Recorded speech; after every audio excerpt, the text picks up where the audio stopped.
നമസ്കാരം. A1 വാർത്താ ചാനലിലേക്ക് സ്വാഗതം. പാർലമെന്റ് മണ്ഡലം NDA സ്ഥാനാർത്ഥി ML അശ്വിനി എരമം, കുറ്റൂർ, കാങ്കോൽ, ആലപ്പടമ്പ്, പെരിങ്ങോം, വയക്കര, ചെറുപുഴ തുടങ്ങിയ വിവിധ കേന്ദ്രങ്ങളിൽ പര്യടനം നടത്തി. പര്യടനത്തിന് സമാപനം കുറിച്ചുകൊണ്ട് പാടിയോട്ടുചാലിൽ നടന്ന പൊതുസമ്മേളനം BJP സംസ്ഥാന കമ്മിറ്റി അംഗം PP കരുണാകരൻ മാസ്റ്റർ ഉദ്ഘാടനം ചെയ്തു. NDA പയ്യന്നൂർ നിയോജക മണ്ഡലം ചെയർമാൻ AK രാജഗോപാലൻ മാസ്റ്റർ അധ്യക്ഷതയും വഹിച്ചു. സ്ഥാനാർത്ഥി ML അശ്വിനി, കോഴിക്കോട് മേഖല general secretary KK Vinod Kumar, BJP Kasaragod ജില്ലാ general secretary A Velayudhan, NDA Payyanur നിയോജക മണ്ഡലം chairman advocate Sajith Kumar, BJP Padiyottuchal മേഖലാ പ്രസിഡന്റ് CV രമേശൻ തുടങ്ങിയവർ പ്രസംഗിച്ചു.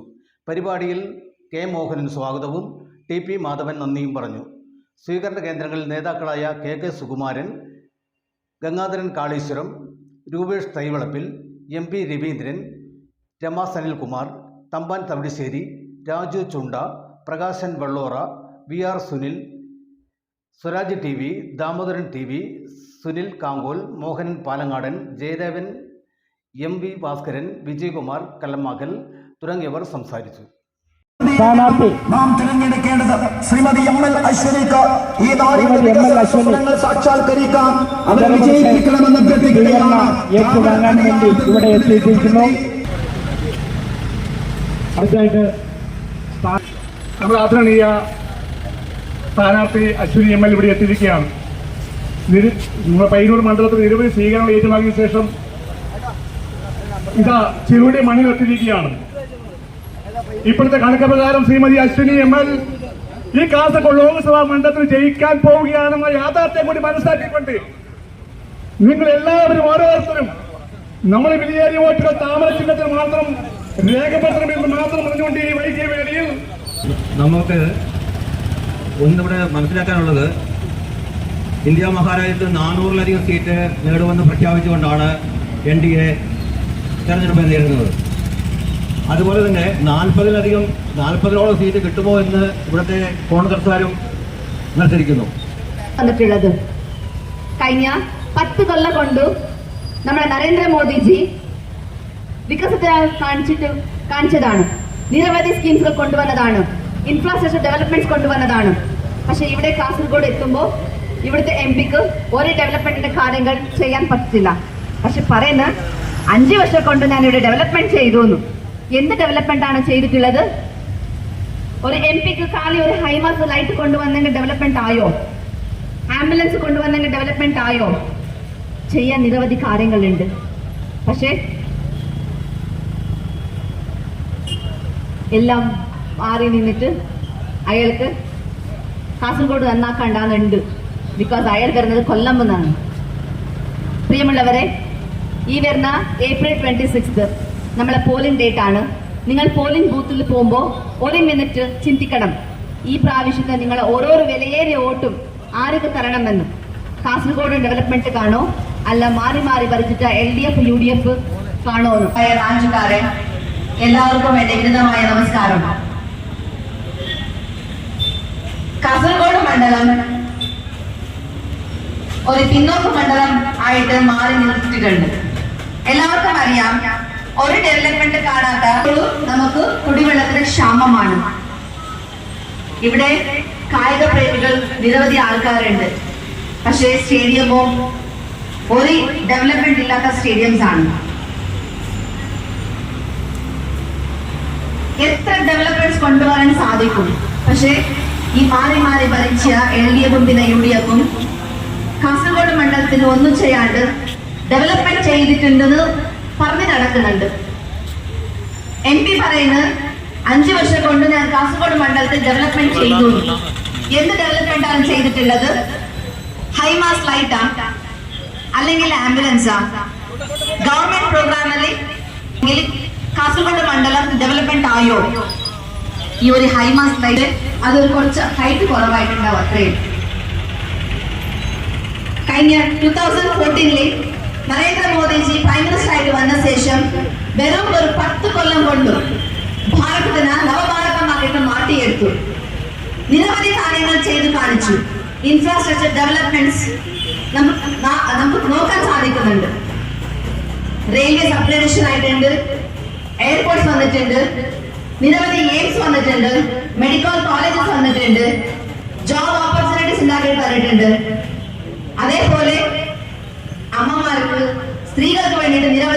കൊണ്ടുവന്നിട്ടുണ്ട്. ബേട്ടി ബച്ചാവോ ബേട്ടി പഠാവോ, സുകന്യ സമൃദ്ധി യോജന, സ്വച്ഛ് ഭാരത് അഭിയാൻ, ഉജാല യോജന, ഉജ്വൽ യോജന, ജൻധൻ അക്കൗണ്ട്, ജൽജീവൻ മിഷൻ, ഇങ്ങനെ നിരവധി സ്കീംസ് കൊണ്ടുവന്നിട്ട് നടപ്പിലാക്കിയിട്ട് സക്സസ്ഫുൾ ആയിട്ടുണ്ട്. ഇപ്പൊ നമുക്ക് കേരളത്തിലെ എല്ലാ വീട്ടിലും മിനിമം ആയിട്ട് 1-2 ബെനിഫിഷ്യറീസ് നമുക്കുണ്ട്. സെൻട്രൽ ഗവൺമെന്റിന്റെ ബെനിഫിഷ്യറീസ് ഉണ്ട്. പക്ഷേ കേന്ദ്ര സർക്കാർ എന്താണ് ചെയ്തിട്ടുള്ളത്? ഇവിടെ തൊട്ടടുത്ത മായിലും കർണാടകയിലും പെട്രോൾക്ക് 10 രൂപ കുറവാണ്. അതേ കേരള സർക്കാരിന് 10 രൂപ കൂടുതലാണ്. ഇത്ര പൈസ എടുത്തിട്ട് ഒരു ഇൻഫ്രാസ്ട്രക്ചർ ഡെവലപ്മെന്റ് പോലും ചെയ്യാൻ സാധിക്കാത്ത ഒരു ഗതികേട് ഗവൺമെന്റ് ആണ് നമ്മുടെ കേരള സർക്കാർ. ഇവർക്ക് പ്രോഗ്രാംസ് ചെയ്യാൻ നിരവധി പൈസകളുണ്ട്. നരേന്ദ്രമോദി സർക്കാർ കാസർഗോഡിന്റെ ഹാർബർ ഡെവലപ്മെന്റ് വേണ്ടിയിട്ട് 50 crores കൊടുത്തു.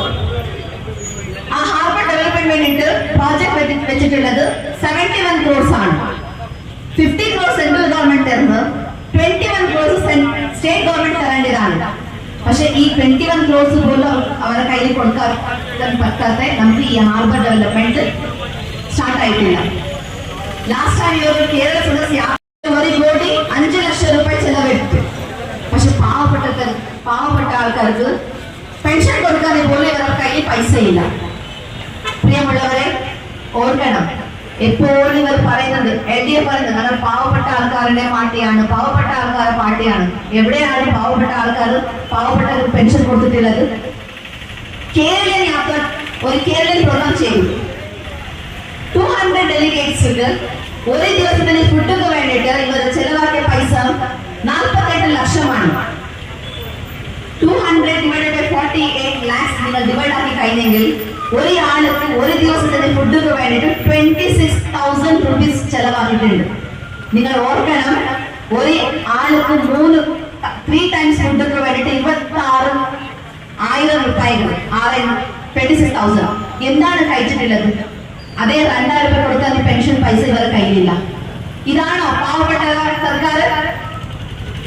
ഇതാണ് ഡെവലപ്മെന്റ് ഇവർ കേരളത്തിൽ കൊണ്ടുവന്നിട്ടുള്ളത്? എത്രയോ അമ്മമാര് അവർ കുട്ടികള് പഠിച്ചിട്ടായ ശേഷം അറ്റ്ലീസ്റ്റ് നമ്മുടെ വീട്ടിൽ തന്നെ ഇരുന്നിട്ട് ജോലിക്ക് പോകട്ടെ എന്നൊരു ആഗ്രഹം ഉണ്ടാവും. എപ്പോഴും രാവിലെ എഞ്ചിട്ട് ഓടുന്ന കുട്ടികൾ. ഇവിടെ നമുക്ക് ഒരു കോളേജ് ഇല്ല, ഒരു മെഡിക്കൽ ഫെസിലിറ്റി ഇല്ല. രാവിലെ വേഗം എണിച്ചിട്ട് ട്രെയിനോ ബസ്സോ ഓടിപ്പിടിച്ചിട്ട് പോകണം.